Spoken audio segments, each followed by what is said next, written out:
अति एडवांस्ड है Luna 25 mission. सही सुना आपने, काफी एडवांस्ड है लूना 25 मिशन रशिया का, रोसकॉस्मोस का, इसरो के चंद्रयान 3 से। दोस्तों 11 अगस्त रशिया, मॉस्को टाइम रात के 2:10 पर रशिया छोड़ देगा लूना 25 मिशन को, यानी कि भारत के 4:40 इंडियन स्टैंडर्ड टाइम सुबह सुबह निकल जाएगा लूना 25 धरती की ऑर्बिट से पार और सीधा लूनर ट्रांसफर ट्रेजेक्टरी में। ऐसा कैसे कर पा रहा है रशिया? भारत को तो पहले अर्थ के ऑर्बिट में अपने आप को चक्कर कटवाने पड़े थे चंद्रयान 3 को, 5 मनूवर्स हुए थे, और उसके बाद जाकर लूनर ट्रांसफर ट्रेजेक्टरी यानी कि वो हाईवे जो सीधा मून पर जाकर, चंद्रमा पर जाकर खत्म होता है, उस पर डाला गया था चंद्रयान 3 को लूनर ट्रांसफर ट्रेजेक्टरी में। लेकिन जिस समय लॉन्च होगा वहीं से उसी दिन सीधे लूनर ट्रांसफर ट्रेजेक्टरी में डाल देगा रशिया अपने लूना 25 मिशन को, और वो सीधा 5 दिन के अंदर चंद्रमा पर पहुंच जाएगा। ध्यान रखिए टाइम हमने क्या बताया। अब अगर इसे थोड़ा और कैलकुलेट करें तो रोसकॉस्मोस ने यह कहा है कि 5 से 7 दिन लगेंगे। तो अगर 5 दिन लगे तो दोस्तों पकड़ के चलिए 21 अगस्त सुबह 4:40 पे यह यान जो है लूना 25 रोसकॉस्मोस का, रशिया का, वो चंद्रमा पर साउथ पोल पर सॉफ्ट लैंडिंग कर देगा और चंद्रयान 3 पे चढ़ जाएगा, क्योंकि चंद्रयान 3 जो है वो 23 अगस्त को शाम में उतरने वाला है 5 बजे के बाद। अगर 5 दिन से ज्यादा समय भी लग गया लूना 25 को, 7 दिन लग गए, जैसे कि बताया गया 5 से 7 दिन लगेंगे, तो 7 दिन भी अगर लग गए तो 16 तारीख से 7 दिन आप पकड़ के चलिए तो 23 अगस्त होता है। 23 अगस्त के सुबह 4:40 इंडियन स्टैंडर्ड टाइम के हिसाब से।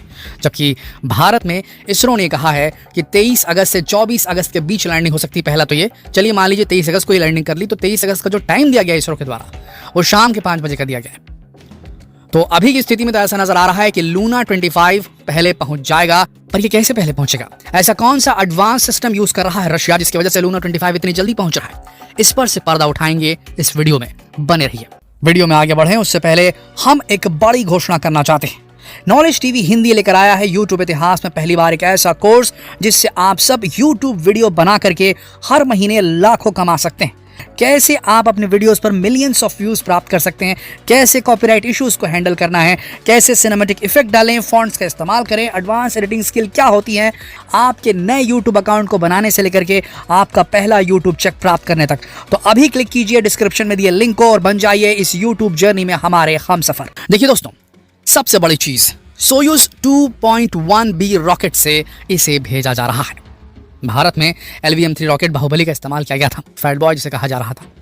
लेकिन रशिया का सोयूज 2.1B जो है वो अति एडवांस्ड रॉकेट है, इसकी क्षमता ज्यादा है, कुछ तो ज्यादा है। पर सोयूज 2.1B एकमात्र कारण नहीं है जिसकी वजह से लूना 25 जल्द से जल्द चंद्रमा की सतह पर उतरने में सक्सेसफुल होने वाला है। दरअसल सोयूज 2.1B के साथ एक ऐसी टेक्नोलॉजी अटैच करके भेजने वाला है रशिया जो शायद भारत के पास अभी नहीं है, विकसित नहीं की गई है, या तो फिर इसकी कॉस्टिंग काफी ज्यादा है जिसकी वजह से इसरो ऐसा नहीं करना चाहता कॉस्ट इफेक्टिव मिशंस भेजने की अपने गोल को ध्यान में रखते हुए। इसकी जानकारी नहीं है हमारे पास कि इसरो के पास ये टेक्नोलॉजी है कि नहीं है, लेकिन रशिया के पास ये टेक्नोलॉजी अवेलेबल है। सोयूज 2.1B के साथ वो अटैच करके भेजने वाला है फ्रिगाट। ये नाम आपने कई बार सुना होगा, हमारे ही चैनल पर हम एक्सक्लूसिव दे रहे हैं इस रिपोर्ट को कि कैसे लूना 25 जो है वो चंद्रयान को पीछे कर सकता है। तो ये पूरी जो न्यूज़ है आप सिर्फ हमारे नॉलेज टीवी पर प्राप्त कर सकते हैं। तो अभी सब्सक्राइब कर लीजिए, नोटिफिकेशन बेल दबा दीजिए। देखिए सोयूज 2.1B के साथ में एक फ्रिगाट नाम आपने देखा होगा, ये हम आपकी स्क्रीन पर आपको दिखा रहे हैं, FREGAT। ये फ्रिगाट दरअसल एक अपर स्टेज है। अलग अलग स्टेज के फ्यूल बर्निंग होती है एक रॉकेट के अंदर, पहले सॉलिड फ्यूल, फिर लिक्विड फ्यूल, फिर क्रायोजेनिक इंजन, अलग अलग फायरिंग होती है। ये 4th स्टेज है, समझ लीजिए, फ्रिगाट स्टेज जिसे कहा जाता है। और यही वो टेक्नोलॉजी है जिसकी मदद से बिना ऑर्बिट में चक्कर काटे सीधा रशिया का लूना 25 चंद्रमा पर पहुंच रहा है और बीट कर सकता है चंद्रयान 3 को, अगर इसके लिए सब कुछ सही गया तो। अगर फेल हुआ तब तो कोई बात ही नहीं, चंद्रयान 3 पहले उतरेगा। तो अभी इसको सारी चीज़ करनी पड़ेगी जो चीज़ चंद्रयान कर रहा है, ऐसा नहीं कि तुरंत ये जीती जाएगा। बस बात करते हैं अभी कि फ्रिगाट स्टेज है क्या। देखिए फ्रिगाट स्टेज एक अपर स्टेज है और ये पूरी तरीके से इंडिपेंडेंट होता है लोअर स्टेजेस से। अलग अलग स्टेजेस जैसे हमने आपको बताया, सॉलिड फ्यूल, लिक्विड फ्यूल, फिर उसके बाद में क्रायोजेनिक इंजन, उसके ऊपर में एक और फ्रिगेट स्टेज लगाकर भेज रहा है रशिया। अब देखिए इसमें क्या है, इसका खुद का अपना गाइडेंस एंड नेविगेशन सिस्टम है दोस्तों, मतलब ये अपने आप में एक रॉकेट है। 4था स्टेज बोल के लगाता है इसको रशिया। तो सोयूज 2.1B के साथ में फ्रिगाट स्टेज अटैच होगा और इसकी गाइडेंस सिस्टम, इसका नेविगेशन अलग ही है। ये ऑल्टीट्यूड कंट्रोल भी करता है, ट्रैकिंग भी करता है और टेलीमेट्री सिस्टम भी इसके अंदर एस्टैब्लिश होते हैं। तो काफी एडवांस्ड एड ऑन है ये, समझ लीजिए रॉकेट्स में। फ्रिगाट जिसे इस्तेमाल किया जाता है। सबसे बड़ी बात, फ्रिगाट स्टेज जो होता है ये 3 एक्सिस में अपने आप को एडजस्ट कर सकता है, XYZ तीनों एक्सिस में, और स्पिन स्टेबलाइजेशन भी देता है स्पेसक्राफ्ट को और ये पेलोड को, स्पेसक्राफ्ट को और पेलोड को। तो ये बहुत सारी सुविधा इसके साथ में आती है फ्रिगाट के साथ में। और ये फ्रिगाट जो है इसका काम क्या है आप सुनिए। फ्रिगाट जो अपर स्टेज है इसको इसलिए डिजाइन किया गया है ताकि ये इंजेक्शन कर सके पेलोड्स को, यानी कि पेलोड्स को पहुंचा सके lower earth orbit, medium earth orbit यानी कि मीडियम हाइट अर्थ ऑर्बिट, या फिर हाई जियो सिंक्रोनस ऑर्बिट। ये 3 प्रकार के ऑर्बिट होते हैं जिसमें सैटेलाइट चक्कर काटती हैं।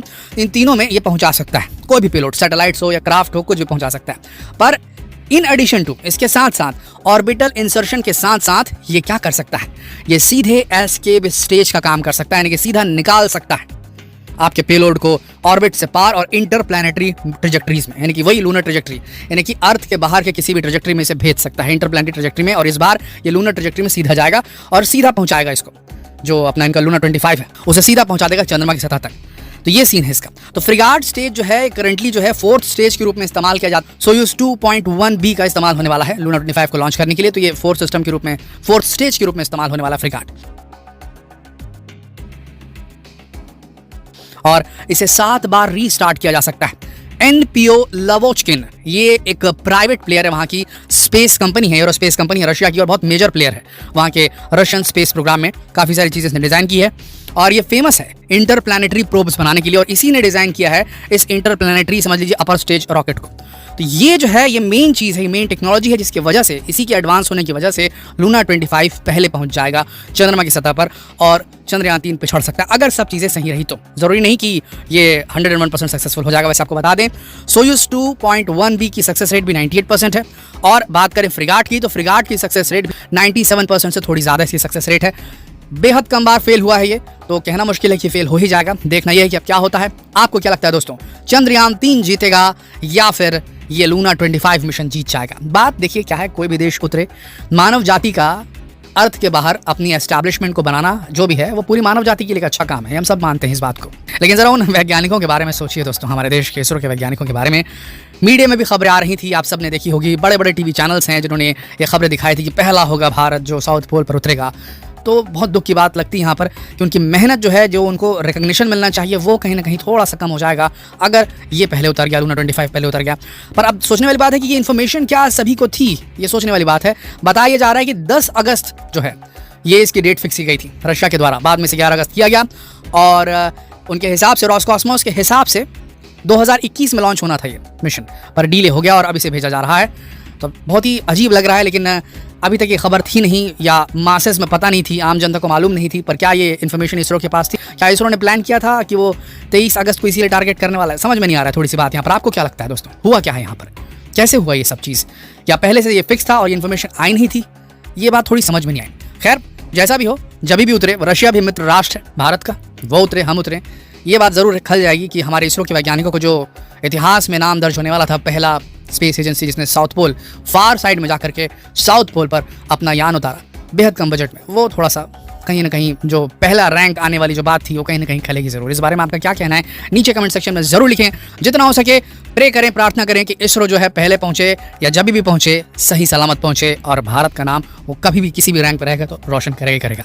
तो एक बार इसरो के लिए कुछ कहिए ज़रूर नीचे कमेंट सेक्शन में, और जितना हो सके इस वीडियो को शेयर कीजिए फेसबुक पर, व्हाट्सएप पर, यूट्यूब पर। बने रहिए, अगले वीडियो में हम आपको बताने वाले हैं कि क्या ये चाइनीज कॉन्स्पिरेसी हो सकती है, क्या चाइना ने रूस के कंधे पर बैठकर इसरो को चोट पहुंचाई है। अगला वीडियो आने वाला है, तो बने रहिए चैनल के साथ, सब्सक्राइब कीजिए चैनल को और नोटिफिकेशन बेल को जरूर दबा दीजिए। मिलते हैं अगले वीडियो में, तब तक के लिए आप सबका इस वीडियो के अंत तक बने रहने के लिए दिल से धन्यवाद।